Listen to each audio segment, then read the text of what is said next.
Y hoy autoridades pusieron en marcha un programa para evaluar el impacto de los patrullajes preventivos en áreas críticas de la región metropolitana. Vamos a hablar de este tema, también de los últimos hechos delictuales que estábamos revisando. Para eso nos acompaña Daniel Johnson, director ejecutivo de la Fundación Paz Ciudadana. Daniel, como siempre, muchas gracias por tu tiempo. ¿Qué tal? Buenas tardes. Hola Nicolás, muy buenas tardes. Muchas gracias por invitarme al programa. Primero que todo, ¿antes no se estaba evaluando lo que eran estos patrullajes o no había un plan o programa a nivel regional, digamos, para ir midiendo y de alguna manera mejorando lo que es el patrullaje?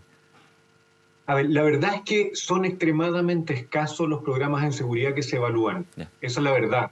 No se evalúan, no se estaban evaluando y tampoco se evalúan ninguno de los programas que normalmente se implementan en seguridad.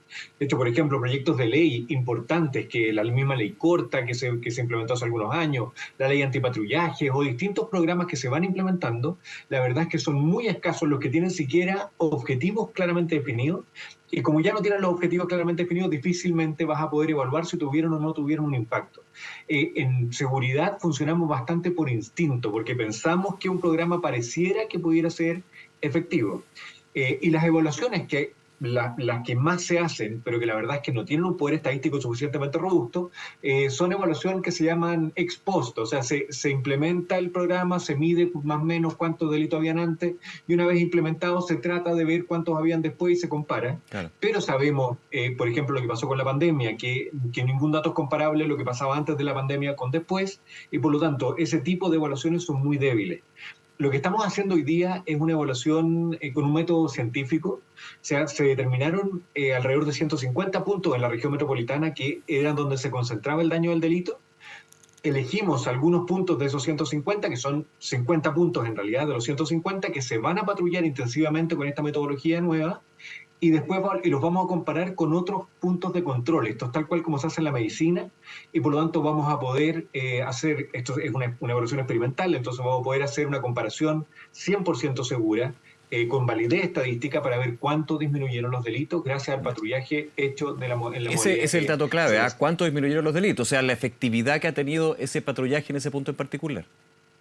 Así es. Ya. Y esto es muy importante. O sea, primero porque nosotros hemos hablado mucho de la reforma de Carabineros, lo hemos hablado aquí mismo en el programa, Muchas veces. y la verdad es que no es lo que nosotros ahora tratamos de aclarar, es que la reforma de Carabineros es una reforma que tiene que ser modernizadora en el sentido de darle capacidades a una institución que se tiene que enfrentar a una inseguridad cambiante permanentemente, el delito cambia, tiene que tener capacidades de estarse adaptando permanentemente a estas nuevas realidades delictuales.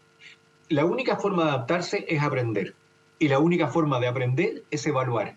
Entonces, esa es no solo el valor que tiene esta iniciativa, no es solo que vamos a patrullar en 50 puntos donde se concentra el delito en la región metropolitana intensivamente, que eso ya va a tener un impacto muy importante, sino que vamos a evaluar, y al evaluar le estamos transfiriendo a Carabineros una capacidad de implementar programas basados en evidencia, cosa que en el futuro, cuando tengan que implementar otros programas, esa capacidad les sirva también para poder definir objetivos y evaluar el resultado de los programas que están implementando. Claro, y aquí hay un punto bien importante que lo hemos conversado muchísimas veces, Daniel, que es que el delito va sofisticando, va cambiando, se va moviendo y es distinto de un punto a otro. Y solamente si nos concentramos en la región metropolitana, eso también es relevante en términos de una mirada personalizada de lo que es el patrullaje y la prevención del delito.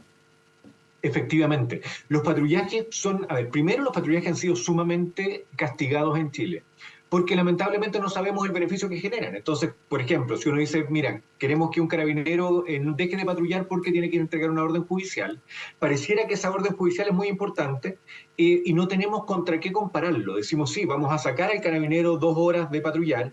¿Cuánto beneficio dejó de generar? No lo sabemos. Ahora vamos a saber ese beneficio, por lo tanto vamos a poder sopesar las dos cosas. Vamos a decir, bueno, hacer este trámite administrativo tiene el costo de 3 delitos más probables en esta zona. ¿Vale la pena o no?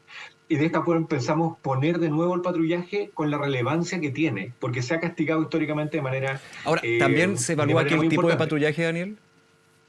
¿Perdón? El tipo de patrullaje en términos de las características, cuántos carabineros o policías patrullan, de qué forma, si es a pie o en vehículo, también ahí está, hay un tema, ¿no? Eso es muy clave. Nosotros, primero, la metodología del patrullaje que vamos a ocupar es la forma en que se ha recomendado internacionalmente patrullar. Se han hecho estudios que han cambiado los tiempos, por ejemplo. Se ha patrullado por 10, por 15, por 20 minutos y se ha visto cuál es el tiempo más efectivo y cuándo después ya deja de tener efecto el patrullaje. Y esa metodología es la que estamos ocupando. Mínimo 2 carabineros, no uno solo, mínimo 2 y en algunos casos incluso 3, por 15 a 20 minutos en cada una de las zonas y en los lugares y a las horas del día donde se concentra la cantidad de delitos. Y también esos horarios van cambiando de manera que un delincuente que va a cometer un delito no pueda predecir en el lugar donde va a estar patrullando carabineros más adelante. Esto no es, esta metodología ya está probado internacionalmente que patrullar así funciona y además ha demostrado que no solo genera un beneficio en la misma calle que se patrulla, sino que ese beneficio difunde a las calles de alrededor. Y lo otro que se ha demostrado también es que no se produce este efecto globo que se llama, que el delito se traslada a zonas aledañas, sino que si bien hay algún porcentaje de traslado, la disminución es mucho más importante que el traslado que se produce. Sí, Daniel, ¿estos 50 puntos de la región metropolitana están dentro de comunas que pertenecen al programa Plan Calles Sin Violencia o hay de los dos? Hay de los dos. Nosotros estamos trabajando porque ahora también es relevante porque hay un hay un análisis, lo conversábamos, si no me equivoco, antes de ayer con el alcalde Lira, alcalde de Lo Barnechea, y él criticaba el Plan Calles Sin Violencia porque, y luego he escuchado a otros alcaldes, la posibilidad de que se sacan carabineros, se sacan funcionarios de una comuna para otra que está en Calles Sin Violencia. Efectivamente. A ver, ¿qué estamos haciendo? Primero, los efectivos policiales que se van a utilizar para hacer el experimento son personas que estaban en la escuela de suboficiales de carabineros y por lo tanto no estamos quitándole personas a las comisarías para ocuparlas en este programa. Son personas adicionales. Segundo, están concentradas, a diferencia del Plan Calles Sin Violencia, como está diseñado hoy día, estas personas están concentradas, los carabineros, en los lugares donde se concentran los delitos, pero no cualquier delito, los que son prevenibles con un patrullaje. Por ejemplo, la violencia intrafamiliar, que puede ser un delito muy grave, evidentemente, no es algo que sea factible de prevenir con el patrullaje. En cambio, un robo en la vía pública, por supuesto que sí. Claro. Entonces, seleccionamos los lugares en función de la tipología delictual. Y lo otro es que el Plan Calles Sin Violencia, nosotros hoy día estamos empezando en realidad a trabajar con la Subsecretaría del Interior, con un convenio para ayudar a generar cambios en el programa Calles Sin Violencia para que tengan los mismos criterios que está teniendo este experimento para asignar los lugares que se van a patrullar. Porque había algunas dificultades, por ejemplo, se hablaba de los lugares donde ocurren los crímenes más violentos, los homicidios particularmente, y la verdad es que los homicidios no es un delito que típicamente se pueda prevenir a través del patrullaje. El patrullaje funciona muy bien para otros delitos, pero el homicidio es mucho más escaso, afortunadamente, y ocurre en horas donde el patrullaje prácticamente no existe, en lugares donde no se patrulla normalmente. Entonces, estamos reformulando, ayudando en realidad al Ministerio a reformular el programa Calles Sin Violencia, de manera que las acciones que se están implementando sean pertinentes al problema que se quiere solucionar. Daniel, ¿qué pasa con aquellos puntos, aquellos sectores donde no es tan fácil patrullar? Me refiero a la integridad física y seguridad de carabineros o algunos lugares de la región metropolitana donde se sabe que carabineros entra muy poco, lugares que están con altos niveles de delincuencia, con altos niveles de narcotráfico. ¿Cómo se abordan estos puntos en particular dentro de la realidad variopinta que tiene la región? Sí, a ver, hay puntos que la verdad tenemos dificultades para patrullarlos hoy día. Hemos sido cuidadosos al minuto de seleccionar los lugares, aunque son los lugares que concentran una mayor cantidad de delitos, también son lugares que es pertinente entrar, pero no estamos dejando lugares abiertamente sin patrullar, sino que estamos concentrando 3, por ejemplo, el patrullaje de a 2 carabineros en los lugares donde hay menos riesgo y en los lugares que son percibidos como más riesgosos vamos a hacer pruebas con 3 carabineros. Hicimos un piloto también de esto hace un mes y medio atrás, donde ya empezamos a patrullar ciertos lugares, y en realidad fue en diciembre, hace varios meses atrás ya, y pudimos determinar cuáles eran los momentos y la forma en que Carabineros sí podía entrar a esos lugares para tratar de no dejar desprotegido ninguno. Pero lo que tú planteas, Nicolás, es un problema. O sea, tenemos que ir avanzando hacia no tener ningún lugar desprovisto en la capital o en Chile de que Carabineros pueda entrar. Y lo que tú planteas es muy importante. La metodología del patrullaje a pie y a una velocidad lenta y recorriendo es muy importante para conocer cuáles son las dinámicas y para que incluso los residentes de esos lugares conozcan a las policías. Y para que los vean, para que vean a Carabineros. Exactamente, y eso va generando también relaciones de confianza que van permitiendo que su presencia sea cada vez mejor recibida en estos territorios y tampoco corran riesgo ellos de su integridad. Daniel, bueno, obviamente hay delitos, como tú decías, que el patrullaje puede prevenir, disuadir y otros no. Mencionemos, por ejemplo, uno que se da en un lugar, en un espacio privado, pero que es bastante público, bastante concurrido lo que ha sucedido y que vuelve, ojalá que no sea así, la situación de centros comerciales a plena luz del día, fin de semana, 11 de la mañana, lo que sucedió en Los Barnechea. Ya habíamos hablado también de otros casos. ¿Está considerado dentro de los patrullajes y cuál es la evaluación ahí desde ese aspecto? Si ha habido avances también en toda esta mesa de conversación que ha tenido la Fundación, también el Estado a través del gobierno y los privados en este caso. A ver, nosotros no estamos participando en la mesa particularmente de los centros comerciales. Sí. Pero hay avances.